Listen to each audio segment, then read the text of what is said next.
It's one small step for man, one giant leap for mankind. This is the Cosmic Voice.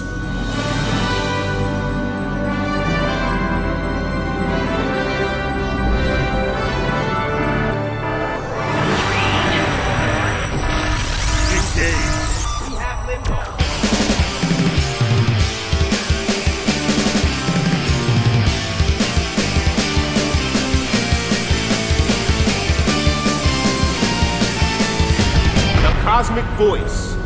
Music, talk, and nothing but business with your hosts, Chris Natalini and Mick Michaels.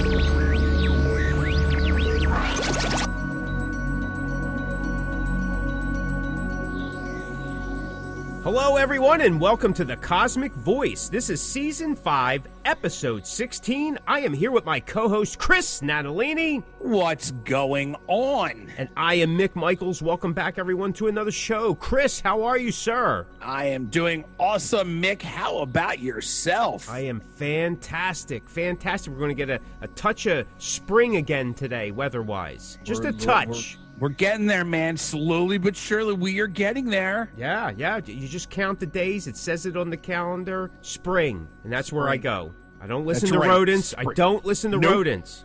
Nope. I stopped that with Ben in the 70s. You know, and then it was Mrs. Frisbee and the Rats and Nim. I tried to get into, but then it's, you know, and I says, I can't do it anymore. I just can't. I'll just follow the calendar. They print that stuff up years ahead of time, so they must know. I think at the time that we're recording this, I think we're coming up on a clock time change. That's yes, correct, the permanent change. The permanent Congress-approved, taxpayer-paid time change. That's right. This is the last one, right? This is it. We're supposed to never, ever go back to standard time. We'll be living in daylight savings time for the rest of our lives. Sure. Don't pick the one where I gain an hour's sleep. Pick the one where I lose an hour's sleep. Well, I guess what I need. They want them farmers out in the field just a little longer. Now, I mean, listen, you know, we don't understand. We here on the East Coast, it's a weird thing. We did it because of the farmers from back in the day. Like, it never really made sense now because we don't really lose anything, right? Like, it's still, we're not gaining of our sanity and our tax money.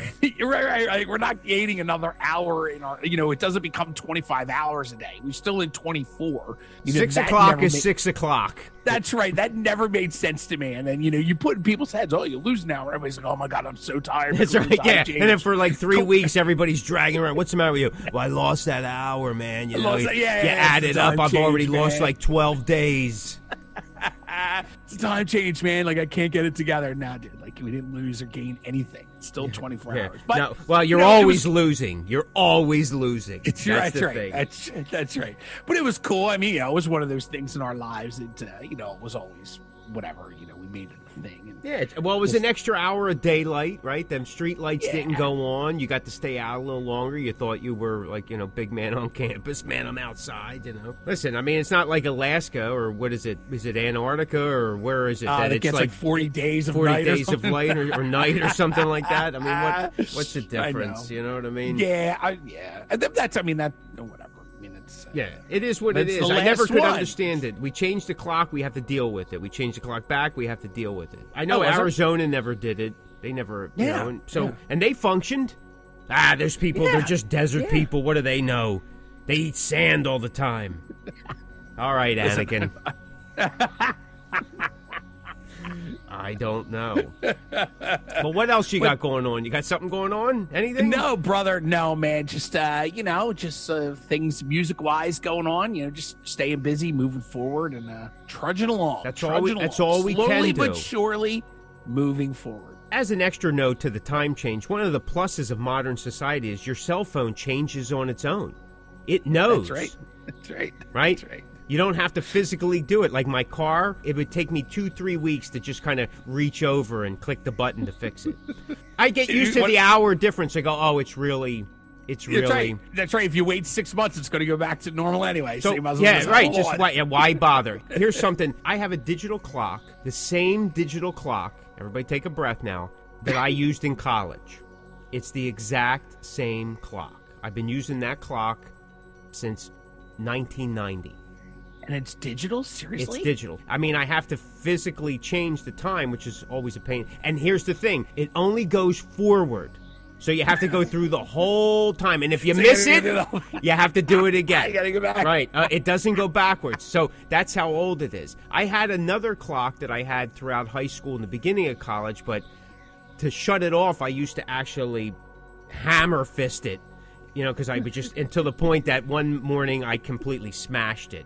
Because it was just like, because I didn't know that things would break, but they did. So then I got this clock, and I've used the same clock my whole life, practically my whole life. So where in your house is this digital clock? It's my nightstand.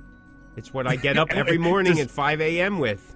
Does your wife ever go, can we get rid of this clock, please? Well, it's funny. My wife also had a specific clock that she used in college.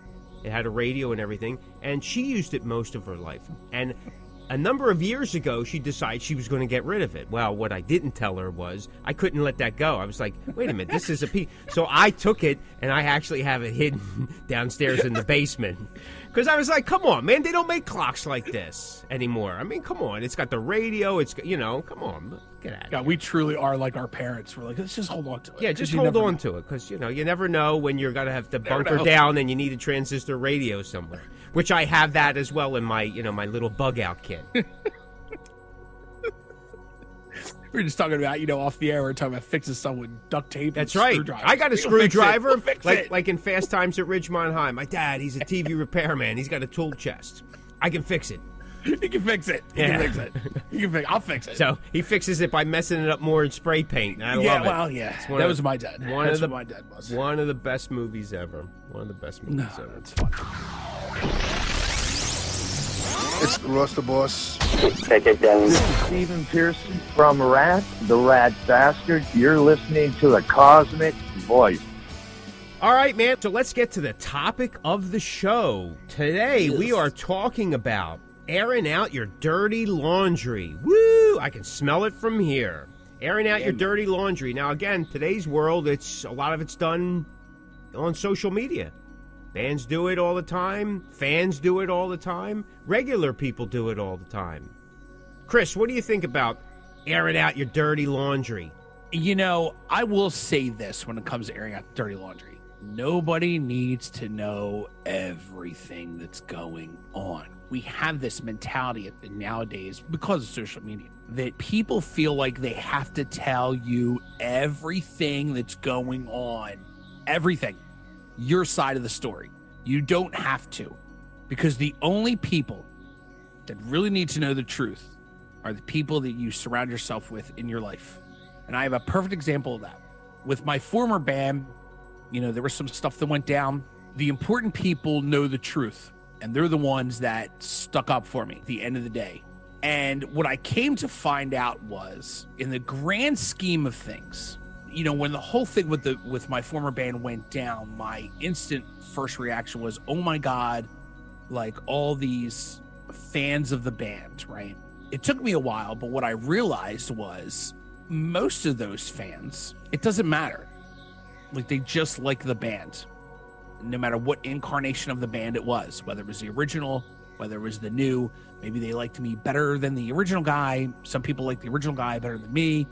Like, whatever the case may be. And of course, that band is going forward without me. And people will like that, and people won't like that. And that's just how it is. But in the grand scheme of things, when it comes to, because we're a music podcast, we're talking about airing out your dirty laundry music-wise, I realized that at the end of the day, I don't want to say it doesn't matter, because it does matter, but the fans of the band, some will leave, because some people are loyal, and some people prefer you over other people, and that's cool too. And they're the people that really kind of count. They're the people that are important, the people that have your back no matter what the truth may be. There's a lot of things that I would have loved to say on my behalf, because I know there's a lot of stuff that's going around from that camp that comes out that's completely not true. There were a couple times I've made hints to it through the past couple of years, whether it be here or other things that I've done, other interviews. It's just not important. It's not important. What's important is how you move forward. And that's going to show anybody the truth. there's going to be people that, I kind of look at the whole Megadeth, Dave Mustaine, Dave Ellefson thing where, there was a falling out because Dave Ellefson had done some questionable things that ended up being all consensual, but, Dave Mustaine didn't really want to he didn't want to have that in his band, so he got rid of Ellefson, and now Dave is doing his own thing, obviously not as big as Megadeth, but he moved forward. And unfortunately, that got aired out, dirty laundry. I guess what I'm trying to say is sometimes airing out dirty laundry doesn't really do anything because it never ends. Somebody says something, then you retaliate, then that person retaliates, and then that person retaliates. And really what's more important is just you and the people you surround yourself with. They're the people that really matter. And those are the people that are going to help you carry on whatever whatever you want to do in your future. I understand that you want your story told. I get that. And then there's a time and a place for that story to be told also. Maybe future down the road, but it's that immediate response that is the most important. How do you take it? Do you take the high road or do you take the low road? And sometimes, actually most of the time, when you take the high road, the people that have to respond are the ones that are taking the low road because they'll say things that are awful about the situation. And when you don't respond, it kind of makes you look better. Because in my former band, there were some things that were posted online by guys in that band. And I look at it and go, yeah, like you really look dumb because you just can't keep your mouth shut. Whether it was true or not, it's just how it is. I mean, and I'm a firm believer in you don't have to run to social media over everything. Like there's just times that you don't have to. Sometimes no response is the best response and you just kind of let it play out. And I'm a firm believer in the truth will always eventually come out. You just have to kind of wait for that time. The universe will kick in that karma and you just kind of have to wait and see how it plays out. And I can tell you wholeheartedly that even outside of me, I've seen other bands that have aired out dirty laundry. Guys I'm friends with, something happens in a band and that band does bad business and airs out their dirty laundry. And I just tell my friends, listen, they'll implode from the inside. Just give it time. And 99.8% of the time, those bands have imploded. And my friends are the ones left standing. And they're the ones that are better for it because they didn't respond. They just let that band kind of, this may not be the greatest thing to say in 2023, but you do let them bands just kind of kill themselves. And they will eventually because when you air out dirty laundry, it really makes you look awful as a band and as a business, in my opinion. Guys leave, there's differences that happen, and it really kind of depends on how you handle it. In my newer project, I had come to you. We were announcing a new member in the band, and I had come to you, Mick, and said, hey, like, how would you put this? Because I don't want to put anybody in a bad light. What I put out there wasn't necessarily the honest truth, but that's okay, because it wasn't about making another person look bad or feel bad. It was about honoring that person and the time they spent with the band. And there was no reason to air out, not that it was dirty laundry, but there's no reason to air out the honest to God's truth. So we just wanted to say, hey, listen, this is how we did it. And, you just put it in right words, because sometimes you don't need to air out that dirty laundry. It doesn't matter. It's nobody's business except for the people that are in those four walls of a jam spot. That's where the business is. If you want to tell people on the side in your personal life, that's fine. I never understood it. I never got it. And unfortunately, with social media, people come up with their own things anyway, because people love that drama, right? I always laugh when somebody in the entertainment world dies. I can instantly log on to Facebook and there are 600 posts about somebody dying because people love to just spread that, not even bad news. They just want to be the first. When a band says, hey, this person's gone, you read those comments and there's a million people that think they know and they don't know. Maybe because of the guy's reputation or because of the individual's, whatever. It doesn't, sometimes it's not about that. Sometimes it's about money. Sometimes it's about musical differences. Sometimes it's about family. Maybe the person just can't do it anymore. Maybe doesn't want to do it anymore. Again, nobody's business. Just with the age of social media, we feel that it is our business, and it's really not. It's really not anybody's business what happens in a rehearsal spot or what happens in a band. You're absolutely right. Social media today has allowed people to say whatever, whenever they want. As you mentioned, a lot of people are saying things and they're completely uninformed. They don't have all the information. They're making a lot of assumptions. They're making a lot of judgments. They're kind of filling in their own blanks. Yeah. Because everybody wants something to say, and everybody feels that what they have to say is really that important. and that other people really want to hear. That's usually because you're looking for support, right? As human beings, we need to be needed. We want to be wanted. There's that need to do that, and we do that in a social gathering. And the more people we have on our side, the stronger, the more righteous, the more correct in our thinking and our doing we feel. Side story, I had a friend in high school who, anytime he had an issue, whether it was with significant other, girlfriend, friend, whatever, he immediately went to bat to turn everybody around that person against that person. Yes, that happens today still. It's still, I get it. Yeah. And I was like, what's the point? It was a matter of just gaining support, so you back that person into a corner. It's a bully tactic, right? Make them feel less than, make them feel wrong, or to force them to change their view to what you want them to do. Right. And there's a lot of that goes on. For bands and artists, it happens all the time, on all levels. We see it. I mean, with social media now, we see it on the major levels. We've seen it in the presidential office. Yeah. Right? Yeah. And it's kind of crazy. And in my opinion, it cheapens everything else. Yeah. So the old thing is you could do 100 things right, 101 is wrong. That's what people are going to remember. And for some reason, that's what everybody focuses on. Yeah. Right? Yeah. And then we aid that by fueling it. So it lives on and on and on. And again, everybody forgets all the positive things or the things that you succeeded at, and it's just that one thing. And we've seen it with stars. They go up and they have all these hits, then they have a bad album, and that's what everybody remembers. Now they're on the comeback trail. Now they're doing this. Now they've never had their former glory, all this kind of stuff. However, I think that how you respond and how you act is a direct reflection of your character and integrity, right? Whether you're an artist or you're a janitor or you're a taxi cab driver, a chef, a doctor, a lawyer, it doesn't matter, right? It's everything. There's a moral and ethical type of approach to it, in my opinion. So I'm a firm believer, just like you, I take the high road. Whether I'm right or wrong, I don't need people on my side to make me feel better.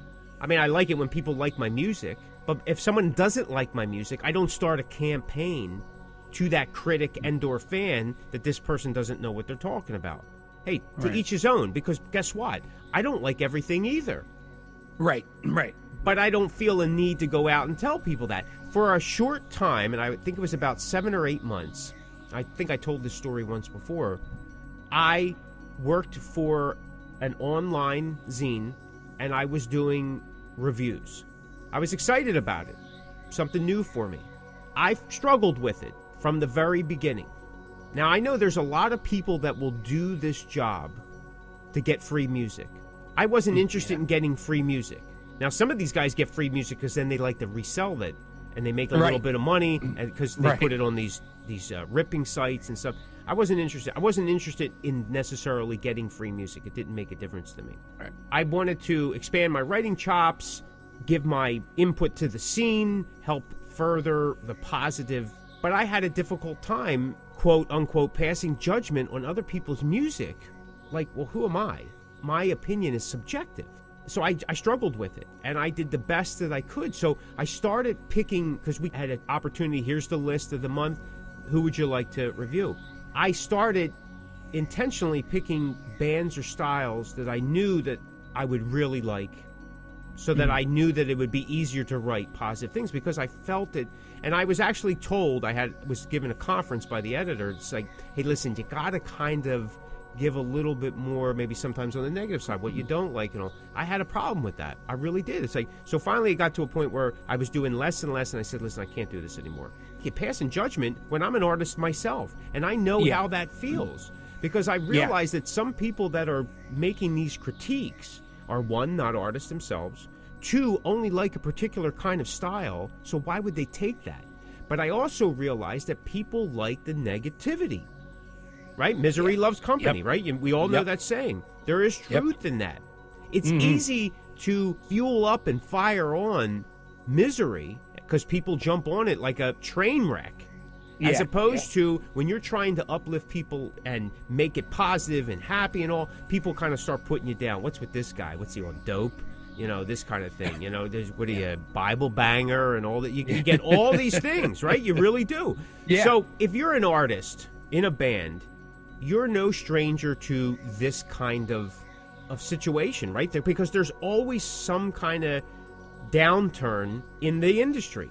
People leave, they talk crap, you get members that steal stuff, you have fans that heckle you, you have clubs that disrespect, whatever. It's on and on and on and on and on. But I think that airing out your laundry, as we're calling it for the show, just demonstrates how much less integrity you actually have and how fragile your character is and how firmly you don't believe in what it is you're doing.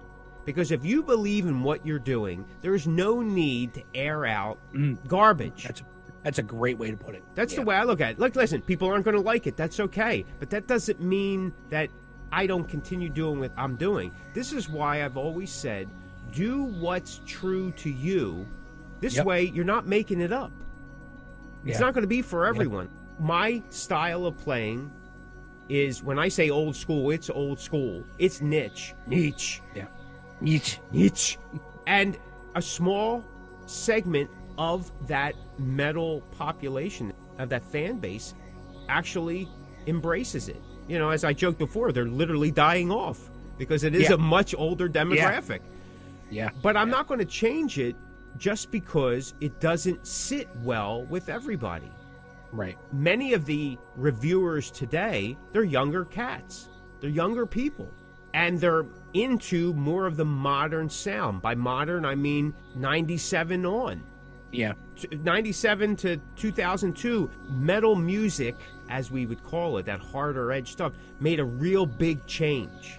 I'm not talking from, you know, hair metal to what became in the 90s. No, I'm talking about how metal changed. You had that sound that people are still kind of trying to mimic today. Though there is a resurgence, and you know it, there's been a resurgence of that hair metal type of sound. There's that group of people that are doing it, and again, that's a small niche market. But with bands like Motley Crue and Def Leppard and Poison still out in the scene doing large stadium tours, that helps those bands, right? But I think it demonstrates how much belief you don't have when you have to air stuff out like that. Yeah. And it also demonstrates to me, I'm not going to mention any particular, I don't think I'm going to mention, at least I'm saying that right now, it may slip, any particular national acts or artists, but in the last couple years, some of these people have had grievances among each other, or they make comment on something else, and it just sometimes demonstrates how silly they look or uneducated they look, because they come across with these outlandish type of explanations that don't even make sense. Yeah. And the bottom line is, all of that has nothing to do with the music or the art that you create. Yeah. The downside, though, is that you could lose, one, it makes you look stupid. It makes you just look like we're back in high school in some clique. Oh, look what Johnny did, and I did, you know, and I'm the victim, and you play all this, you know. But it takes away from what it is that you have been doing. Like I said earlier, you can do 100 things right, but it's that 101 didn't work out so well. That's what people remember. So when these stars make these comments, now listen, I realize that at their level, sometimes getting back in the media is part of the ploy to help sales, to help notoriety. I get it. Like Bon Jovi said back in the 80s, like, all press is good press. It doesn't matter, okay? And I'm sure he's not the first to say it. My point here is you do lose people. Maybe a small percentage, but that's people. It compounds over time. For artists like us, in the trench, indie artists, nobody artists, social media is our playground, right? It's our community. Most of us have a small audience to begin with. If we start alienating that audience, or putting that audience off, or demonstrating ourselves as less than what they consider us to be, or what we want ourselves to be looked at as, it's just detrimental to us. Especially when you only have a handful of fans. You know how quickly they can go? Yeah. Boom. Yeah, that's right. Like we talked about about likes and follows, that stuff goes up and down constantly. And you don't know why it goes up and down. It could be something you said. Maybe you're posting too much. Maybe they just quit Facebook. Maybe they weren't real users. It doesn't matter. But why give everyone ammo to pull their support from you? Right. Listen, a band member leaves, you wish them well. We're moving on. Because again, at the end of the day, at least to me, this is my opinion, it's about the music that you do, because that's what we're talking about. We're talking about bands, we're talking about artists, so it's the music. The core of everything we do is the music. I don't care if you got a shtick where you put makeup on, you breathe fire, you wear platform shoes. Oh, that was Kiss. They're still doing that. All right, well, maybe there is something to it. But the music, man, the music. You are listening to The Cosmic Voice with your hosts, Chris Natalini and Mick Michaels. But I think it just takes away, right? Don't you think it takes away? You know, man, I do. And I'm going to take it on a national level, and then I'll break it down to India, because it works the same way. Like Kiss especially, you know, they spend all this time trashing former members. And then there's former members come back, and then they do a show or two, but it's constant. And eventually it gets to be like, oh my God, really, dude? Like it's cool. You trash somebody, then you make up with them. You put your differences aside, like you said, for the music and for the fans, and you do it. And then you go back to trashing them again. Like, how many times are you going to trash these people and they keep coming back? And eventually it really makes you kind of look dumb. Like, honestly, on our level, it's kind of the same thing, right? Like, you know, people have falling outs and then they make up, and that's cool. But I've seen it where guys have a falling out, they trash each other, they get back, they have another falling out, and then they trash each other again. It's like a cycle, just back and forth. And eventually it's like, man, like now I don't even care who's telling me the truth, because you're both crazy. Like, you know, the situation literally is just crazy. I mean, either be friends, don't be friends, or business partners, or whatever. Like, let's pick one and be done. You can't keep going back and forth, because at that point it just makes everybody look dumb, right? Relationships are the same way. You're in a relationship with your partner and something happens, and then one partner does something, and then they leave, and then you make up, you get back together, and then it happens again, and people eventually go, what are you doing? Like, how many times are you going to do this? And eventually people just walk away because they're just tired of the drama. Bands are the same way. Yeah, it's like the boy who cried wolf. Now, again, on those national levels that you're talking about, a lot of that has to, like in terms of Kiss, a lot of that centers around money. Well, yeah, right? Of course. I mean, of yeah. course. So on our level, that's not necessarily the case. So it's either bragging rights or it's a bullying tactic to just make yourself feel better. Because here's the thing: when, say, something happens at a venue, and that person, whoever it is, takes to social media and starts trashing everything, everybody, what usually happens from that point? You get all the miscreants coming out and responding in posts, taking their side. Oh, yeah, I wouldn't do this and do that and this, that. And everybody's perfect. Everybody's perfect. Yeah. Without sin, cast the first stone. And there's tons of them. The stones are coming, right? Yeah. And it just then further demonstrates these would be the same people who, if you flipped the script, would be on the other side supporting that as well. Yeah. Oh, these bands, they shouldn't be doing this, or, you know, I've never done this. We had this show about canceling. Do we cancel or not cancel? And there's really a lot involved in that. For a band who's working, for a band that's working, I should say, that's not always a cut and dry decision. For a band that doesn't care, and it's not a big deal, right? But for a lot of the bands that are really trying to make an effort about what they're doing, that's a difficult decision. And then you get all these people who have this ultimate idea of what the industry should be and how bands should act, and then they like to post about it, and then, oh, I would never do that, or bands that do that are no good, and blah, blah, blah, as if they never did it themselves. And it just adds to it that not only is this person looking silly, all the people that you're responding and looking for validation are just as silly, because you're all uninformed. Because you never know what's going on in someone's head or on their side of the whatever.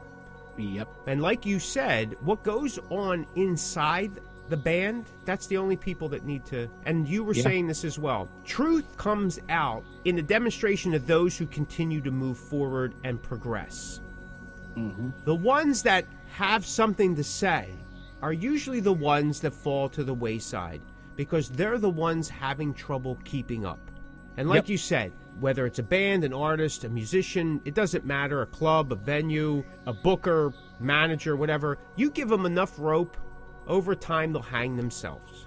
Absolutely. And again, that's just the saying. Bands come and go.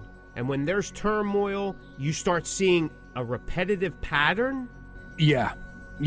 It's like, well, we're not the first, and chances are we're not going to be the last. Yeah. Because that person or that group of people will go around and they'll just gravitate towards the people that embrace them, that buy into that routine until they put those people off. I know a couple musicians that their whole career, and I'm talking decades, has been this.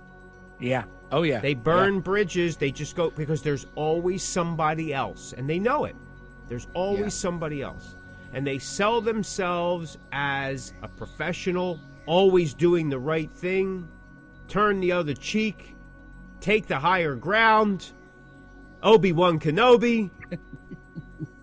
I think, too, right, like you can see eventually when you see a band and they're constantly revolving members, and the one that does the most talking is the one that's still there. Eventually, like maybe in the beginning you go, oh, that's weird. Those guys are gone. Well, they must have been a problem. And eventually you kind of see this revolving door of members with one guy. And then eventually you go, wonder who the problem is.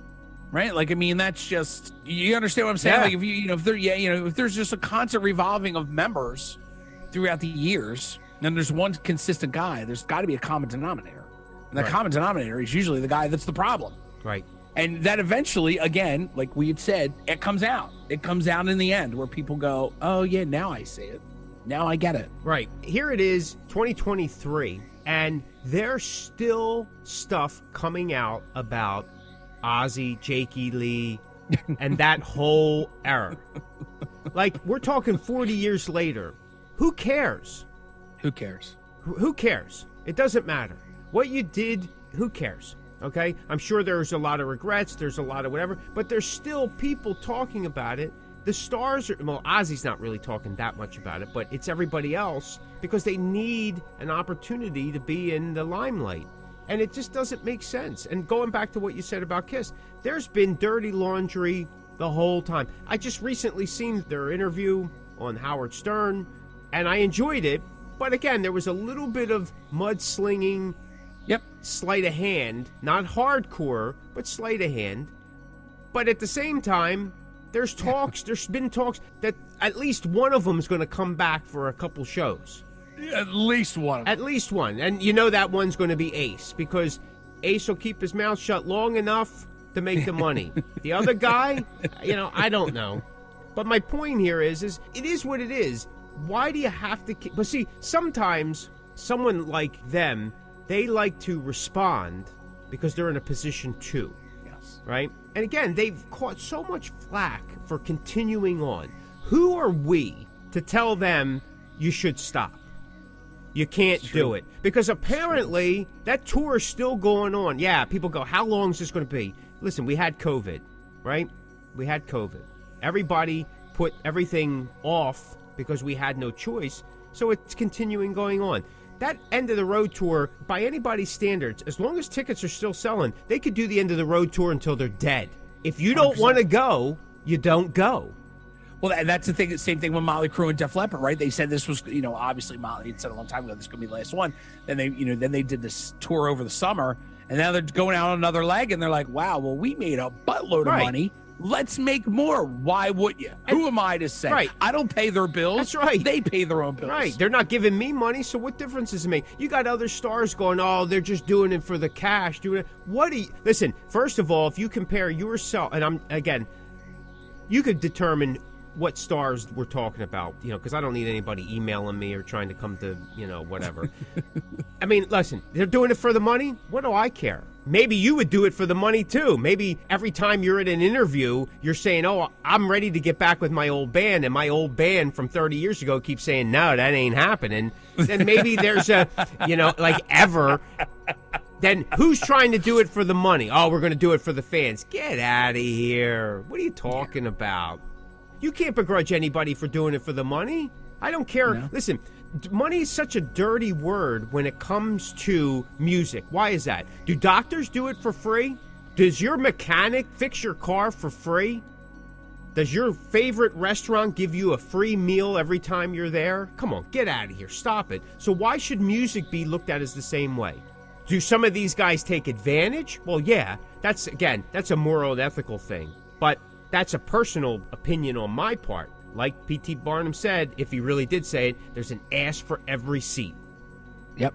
So, if given the opportunity, most of us would do it as well. Would I have merch that I would want to see the world wear? Yeah, it'd be great. That's why everybody's so angry at Kiss. Why? Because they got toilet paper and they got coffins and they got this and that. Hey, listen, someone's always bought it. And if somebody's buying it, you're going to make more. If nobody was buying it, then you'd be that guy saying, hey, I'd like to get back with my old band and do it for the fans. Yeah. There's an electric bill coming up, I'm sure. Yeah, exactly.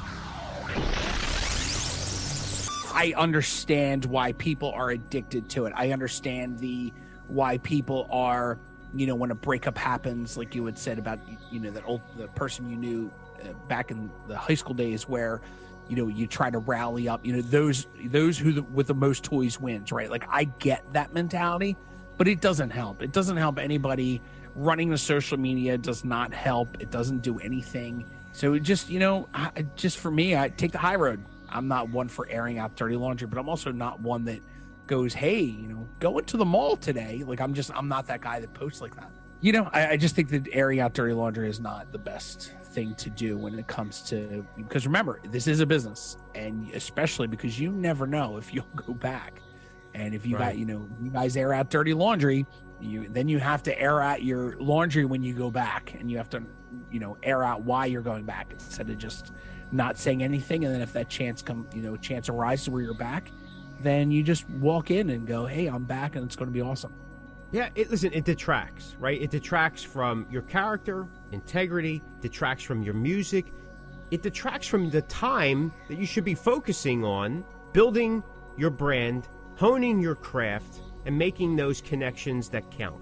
Because in reality, like you said in the very beginning, after a while, your audience doesn't really care who's in the band because it's about the music. We've seen it with, Kiss. You've seen it with Kiss. Yeah. You've seen it with Van Halen. I'm using some of the bigger bands, right? Yeah. Whitesnake. I mean, they've had a rotation from the very beginning. It's nonstop. I'm not even sure. There's like 16 members now. I don't even know who's in it. Quiet Riot. Perfect example, right? Yeah. Autograph. Not one original member. Not one. AC/DC, when they had Axl Rose, people were like, oh, I'm never going to go see that. I'm not going to do that. How dare. Them shows did real well, didn't they? Yeah. This they did. Guns N' Roses, they have, 3 original members? 3 original members, yes. They're getting ready for another world tour, and they'll probably sell out. Absolutely. So the truth of the matter is, it really is about the music. Yes. And all that other stuff just makes you look cheap. Yeah. It makes you look petty. It's a distraction. It's just a distraction, and it detracts from what's really important. And at our level, I just think it's just silliness. It's mudslinging. It's a bully tactic. It's an ego feed. I got to say what I got to say. Well, then say it in your music. Yeah. Because now you have a product. You have something to add to your catalog. And you say it. How many guys say things in their songs? Yeah. You know what I mean? Many. Yeah. I hope that Neil Young will remember. You know what I'm talking about? And, and the thing with that is, too, real quick, when you put it in your music, it's something that people can relate to, situations that people can relate to. You don't have to name names. And of course, people will understand what you're trying to say and who you're talking about. But the people that don't really get into that, they'll hear those lyrics and they'll go, man, I know that feeling. I know exactly what he's talking about. because they've probably had the same situation kind of in their own life. So now you've taken that dirty laundry that you didn't air, you put it lyrics to a song or music, whatever, and then people are now connecting to it. Well, now you've just made that connection. If you've been listening to us a long time, you know that one of the most important things to a musician is connection. When you connect like that on a level, there's many songs that if I'm having a bad day or I'm irritated at somebody, there are many songs I could put on and feel better, because those lyrics may not be about the person that I'm irritated at. They're about a situation that that I'm involved in just by connection. And I think that's the most important. What you do or what you don't do directly affects how other people look at you. Yep. And that's up to you to decide how you want to handle that. You have anything else you want to add? No, sir, I do not. All right, if you like that, check out some of our other episodes at www.thecosmicvoice.com. Step into the Cosmic Verse and fill that void. Thanks so much for listening. This is the Cosmic Voice. Be sure to check us out at thecosmicvoice.com. Like and follow us on Facebook at The Cosmic Voice.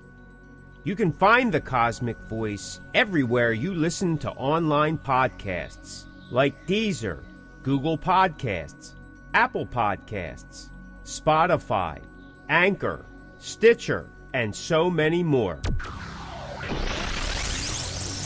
Okay, folks, that will do it for another episode of The Cosmic Voice. Mick and I would like to say thank you very much for tuning in, and we will see you next week. You're listening to The Cosmic Voice. Music, talk, and nothing but business.